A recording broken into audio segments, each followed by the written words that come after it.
Masih ingat nggak sih dulu ya ketika Anda memilih pasangan Anda untuk menikah, itu di awal Anda mengatakan bahwa uh, bisa jadi waktu itu ya di awal-awal pemahaman Anda masih berkaitan, masih sangat terbayang banget waktu mengatakan bahwa cinta akan mengalahkan segala-galanya. Ternyata dalam perjalanan cinta nggak bisa dipakai buat bayar listrik ya. Oke, dan mulailah Ya, ada hal-hal yang barangkali ada perbedaan pendapat dan sebagainya. 24 tahun perjalanan pernikahan dari Pak Arfan sendiri memberikan 3 pelajaran. Kita akan pelajari itu ya. Apa-apa aja sih yang kemudian mungkin jadi bahan perenungan kenapa ada banyak pernikahan juga yang nggak berhasil. Pak Arfan, pelajaran yang pertama, apa yang bisa Bapak bagikan? terima kasih Mbak Ola ya. Yang pertama adalah kenapa perkawinan itu tidak berhasil? Karena tidak menganggap penting pasangan. Itu Mbak Ola. Oke. Seringkali kita tuh dalam perjalanan pernikahan itu tidak menganggap penting lagi pasangan kita itu. Merasa dia kan sudah tahu saya gitu. Ya saya berlaku apa adanya aja kan dia sudah tahu saya gitu. Nggak menganggap penting lagi. Itu. Jadi pasangan kita itu kalah pentingnya dengan anak, kalah pentingnya dengan masalah-masalah kita, kalah pentingnya dengan masalah keuangan gitu. Pasangan itu kalah penting. Itu Mbak Ola. Itu Oke. yang sering kali terjadi gitu. Pak Arfan, ini seringkali Bapak temukan atau kita melihatnya ini karena bersembunyinya tadi ya, bersembunyi di balik alasan bahwa ada anak ya, Iya, ada keluarga dan sebagainya. Nah, kalau kalau pasangan itu penting, apa tandanya Pak Arfan? very good question. Bagus sekali. Untuk sesuatu yang penting, kita itu selalu punya waktu. Oke, Iya. oke, Sama saja ya. kayak olahraga juga kan, kita selalu bilang penting, penting, penting gitu kan. Tapi kita nggak pernah punya waktu untuk olahraga kan. Artinya itu Iya, tidak penting. Nah, pasangan juga sama. Kalau ditanya, semua orang ditanya, pasangan Anda itu penting nggak bagi Anda? Pasti semua akan mengatakan penting, Mbak. Tapi mengatakan penting itu hanya pikiran sadar kita yang mengatakan penting. Itu pikiran sadar. Pikiran sadar itu bisa dimanipulasi, bisa direkayasa. Pikiran sadar itu selalu menyesuaikan dengan norma-norma yang berlaku. Selalu menyesuaikan dengan ekspektasi orang lain.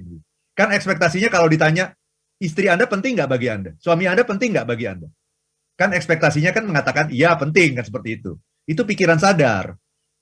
Tapi ternyata tidak punya waktu untuk suami, tidak punya waktu untuk istri.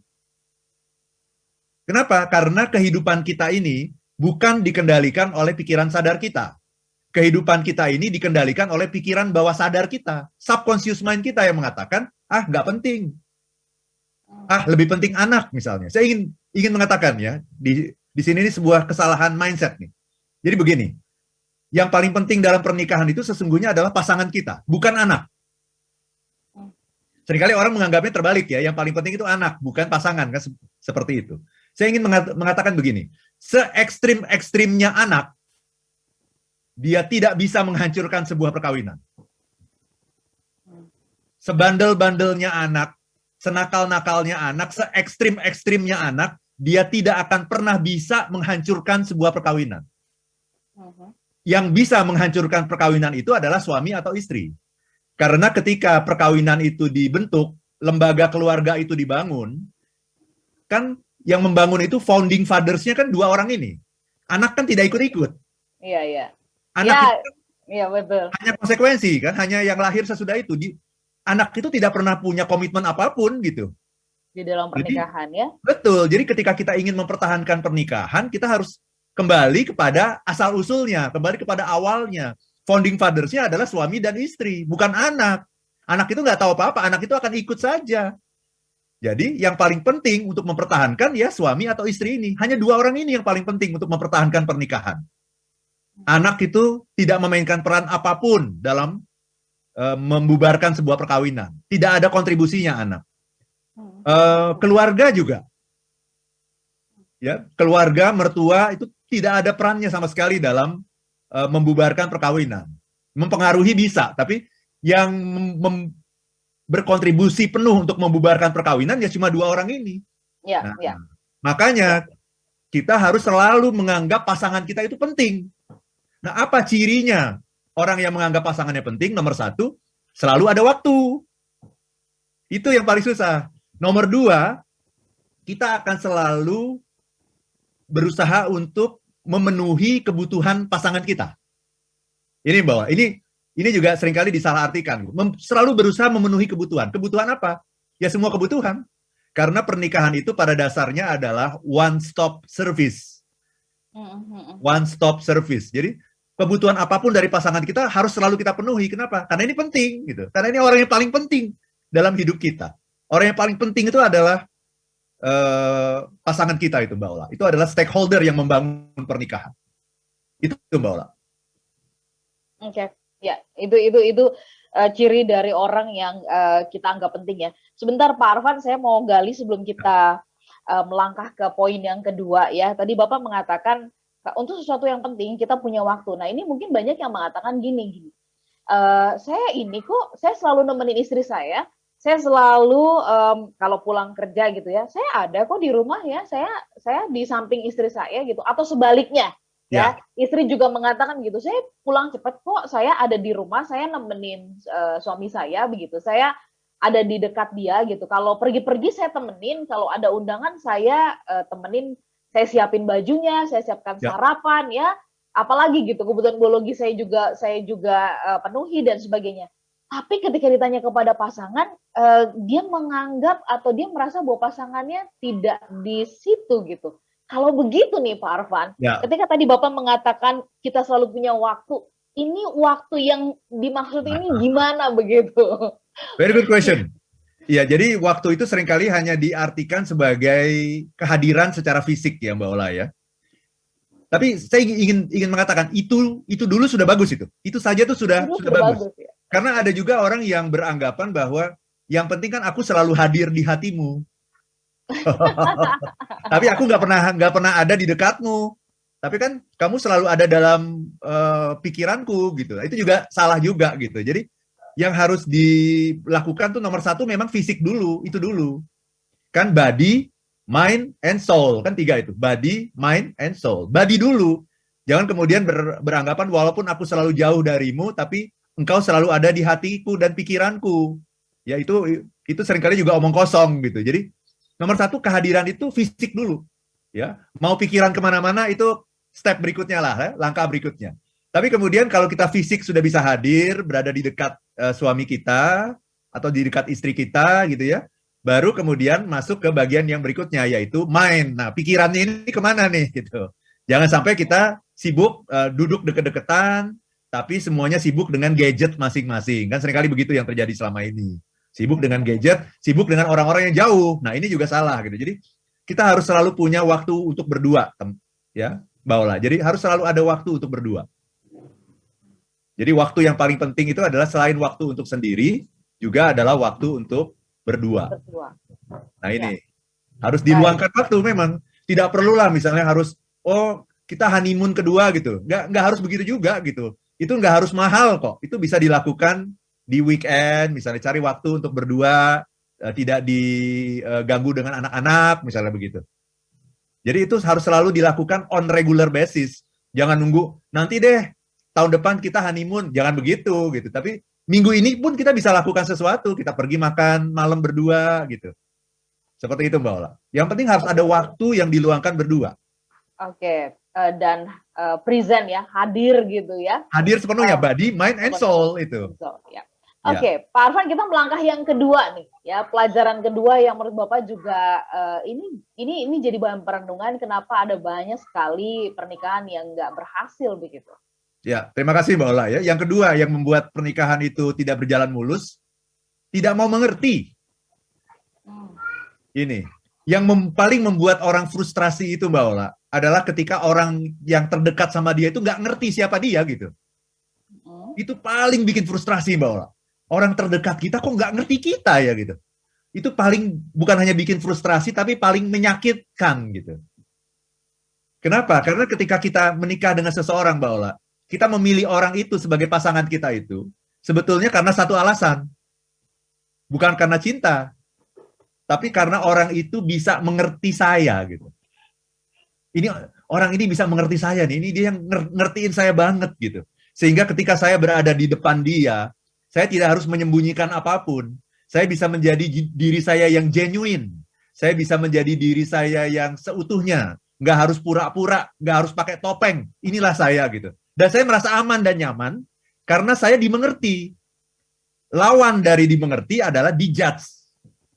Dikasih label, itu lawan daripada dimengerti. Orang yang mengerti itu adalah orang yang kita cari di dunia ini. Menikah itu bukan karena cinta. Menikah itu kita mencari orang yang mau ngertiin kita.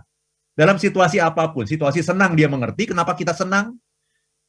Situasi yang susah, penuh tantangan, dia juga mengerti kenapa ini situasi susah, penuh tantangan.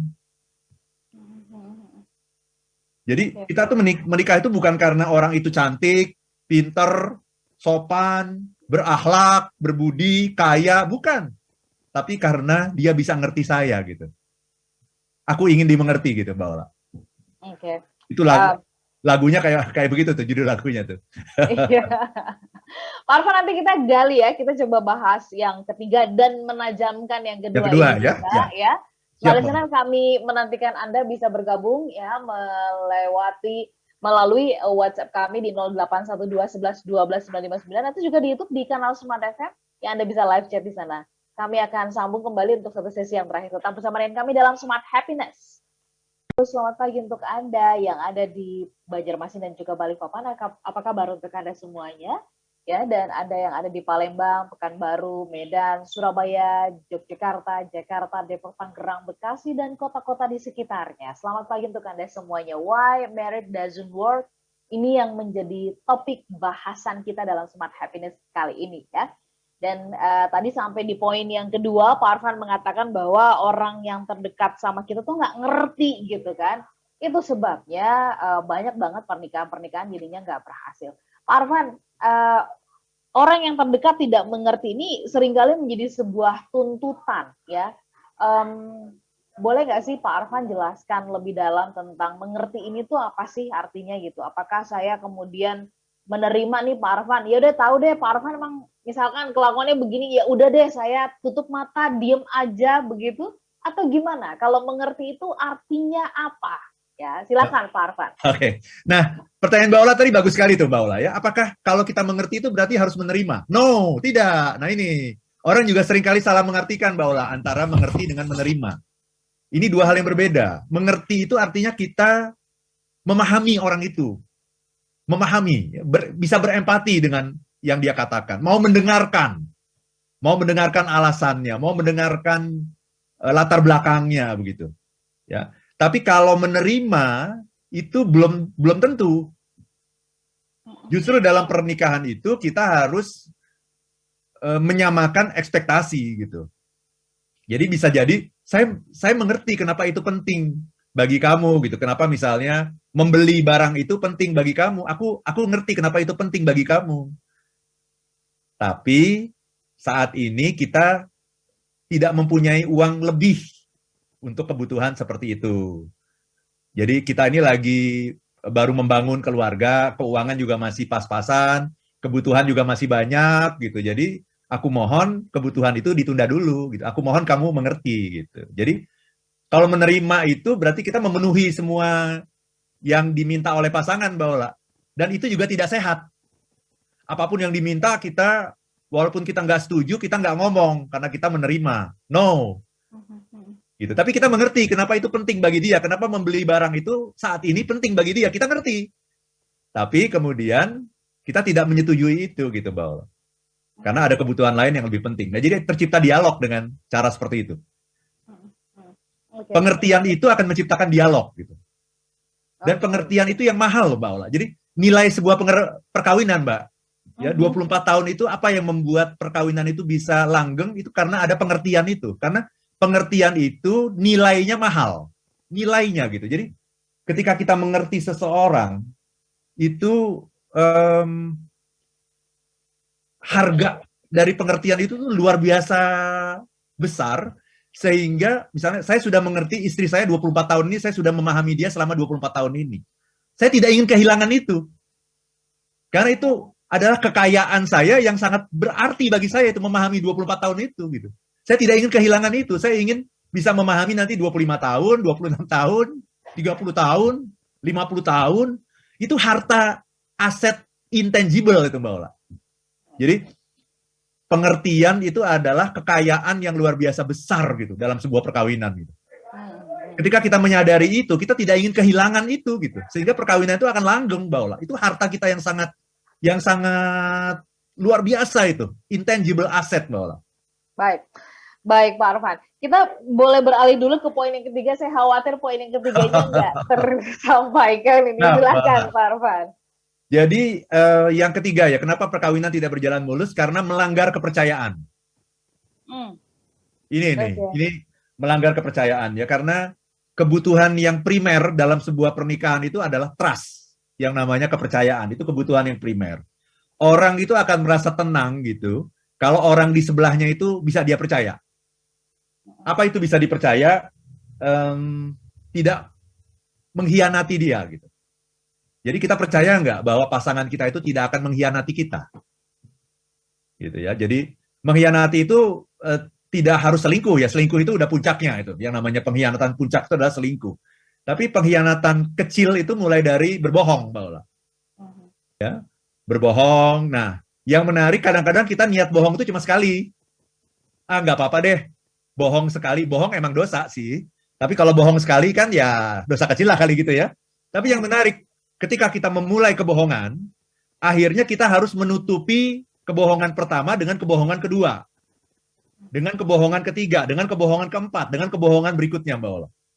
Jadi sekali kita berbohong, itu nanti dampaknya siapa bilang itu dampaknya sebentar, dampaknya akan panjang sekali itu.